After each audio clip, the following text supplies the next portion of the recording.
अध्यात्म विज्ञान कोई धर्म या संप्रदाय नहीं है, ये स्पिरिचुअल साइंस है जो कुदरत के कानून पर आधारित है। ये विज्ञान पूरे ब्रह्मांड के सभी रहस्यों को उजागर करता है और जीवन के सभी पहलुओं को समझने के लिए एक नई दृष्टि देता है। इसी को आर्ट ऑफ विजन कहते हैं, दुनिया को देखने की एक नई दृष्टि, जो अध्यात्म विज्ञानी परम पूज्य स्वामी श्री कमलेशानंद जी के निर्देशन में सनातन सत्य का अनुसंधान कर हमारे जीवन को प्रकाशित करे। जय सच्चिदानंद।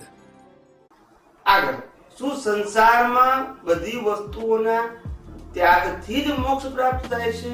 ના, ત્યાગથી મોક્ષ નથી, ત્યાગથી મોક્ષ થતો નથી, પણ અજ્ઞાનના ત્યાગથી મોક્ષ છે। કયો ત્યાગ? અજ્ઞાન। અજ્ઞાનના ત્યાગથી મોક્ષ છે, વસ્તુના ત્યાગથી મોક્ષ નથી।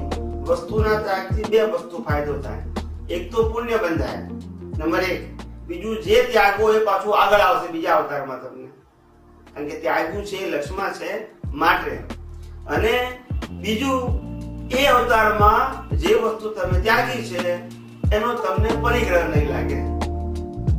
દાખલાથી કે મારા ઘરમાં ટીવી ના હોય તો ટીવી સંબંધી પ્રશ્નો મારે ઉપસ્થિત થાય નહીં, એટલે કોઈને આંખો આવી, સારું જોવાનું, ખરાબ જોવાનું, રિપેરિંગ કરાવવાનું, સર્વિસ ચાર્જ આપવાનું, આ બધું મારે ફાઇલ રહે નહીં, એટલે આ એક બેનિફિટ થાય, પણ ત્યાગવાથી મોક્ષ નથી।